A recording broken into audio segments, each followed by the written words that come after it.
तो आज हम बात करने वाले हैं उस इनक्रेडिबल कहानी की कि कैसे इतनी उथल-पुथल, इतने सारे सपनों के बीच भारत के संविधान ने जन्म लिया। चलिए शुरू करते हैं। जरा सोचकर देखिए, 1947 का वो मंजर। एक तरफ तो थी आज़ादी की सुबह, एक नई उम्मीद, लेकिन दूसरी तरफ था बंटवारे का एक ऐसा जख्म जिसने ना सिर्फ जमीन बल्कि दिलों को भी चीर कर रख दिया था।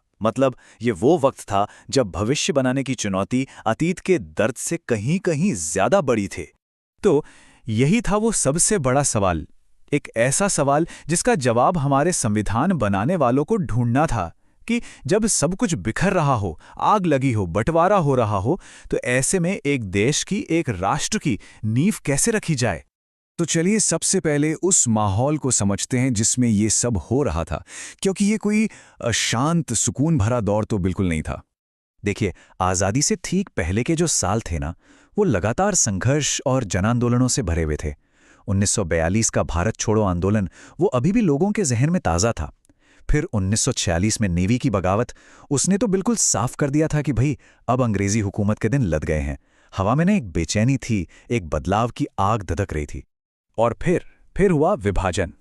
इसकी जो मानवीय कीमत थी ना, उसका तो अंदाजा लगाना भी मुश्किल है। सोचिए, करोड़ों लोग रातों रात शरणार्थी बन गए, अपने ही देश में बेघर हो गए। और जाने तो अनगिनत कहीं। ये सिर्फ एक पॉलिटिकल बंटवारा नहीं था, ये एक बहुत बहुत गहरी मानवीय त्रासदी थी। तो इस नए नवेले राष्ट्र के सामने दो बड़ी बड़ी चुनौतियां थी जो बिल्कुल मुंह बाए खड़ी थीं। एक तरफ तो थे विभाजन की हिंसा के जख्म जो अभी हरे थे, और दूसरी तरफ 500 से ज्यादा रियासतें। इन्हें भारत में शामिल करना कोई छोटा मोटा काम नहीं था, ये एक पहाड़ जैसा काम था, क्योंकि इन रियासतों के राजा और नवाब वो तो अपनी आज़ादी का सपना देख रहे थे।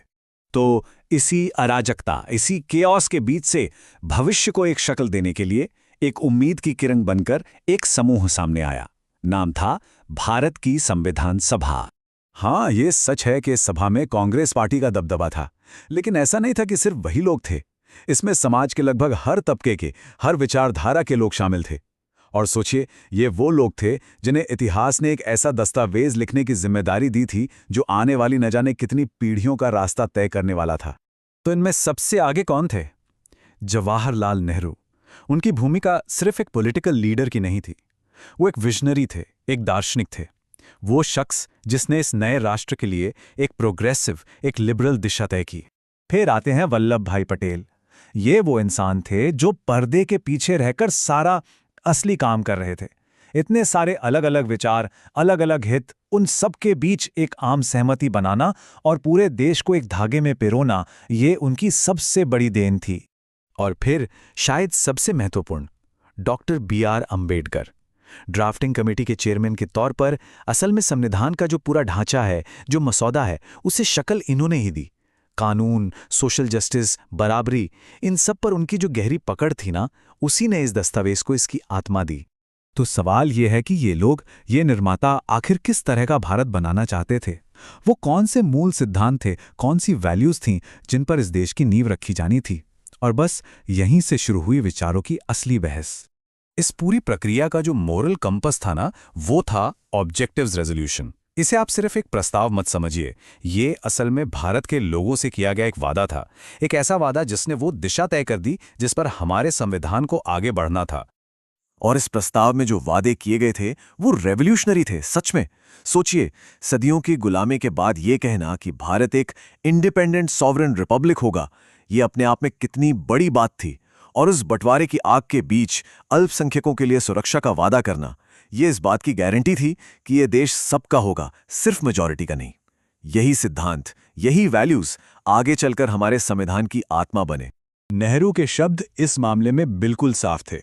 उन्होंने कहा कि हम अमेरिका और फ्रांस की क्रांतियों से सीखते तो हैं, लेकिन हम सिर्फ नकल नहीं करने वाले।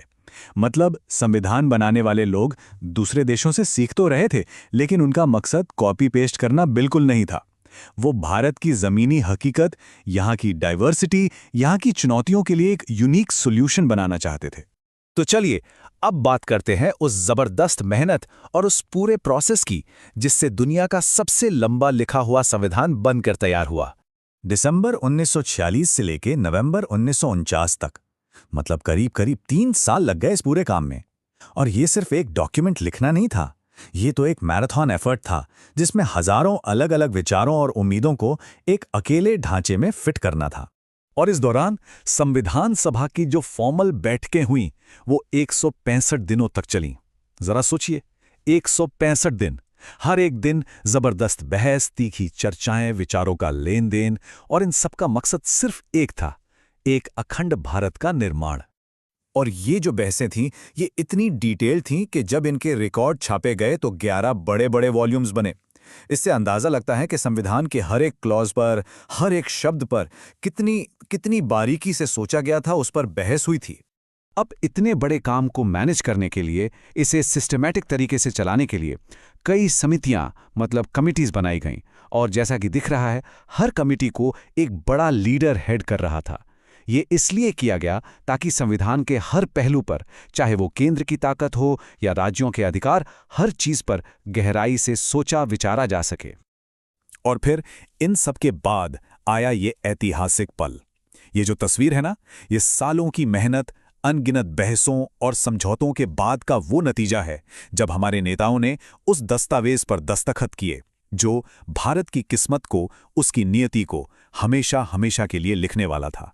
तो आखिर में जरा इस पर बात करते हैं कि इस संविधान का मकसद क्या था और क्या आज भी ये उतना ही रेलेवेंट है। 26 जनवरी 1950, वो तारीख जब भारत का संविधान पूरी तरह से लागू हुआ। इसी दिन एक राष्ट्र ने दुनिया के सामने खुद को एक सॉवरेन रिपब्लिक के तौर पर पेश किया, एक ऐसा गणराज्य जो कानून और न्याय के आदर्शों पर टिका था। और ये पूरी कहानी हमें आज एक बहुत बड़े सवाल पर लाकर छोड़ देती है कि क्या 20वीं सदी में उस आग और उम्मीद के दौर में बना एक दस्तावेज आज 21वीं सदी के इतने विशाल और इतने डाइवर्स देश को एक साथ जोड़े रखने की ताकत रखता है। ये एक ऐसा सवाल है जो हमारे संविधान की सबसे बड़ी चुनौती भी है और उसकी विरासत भी।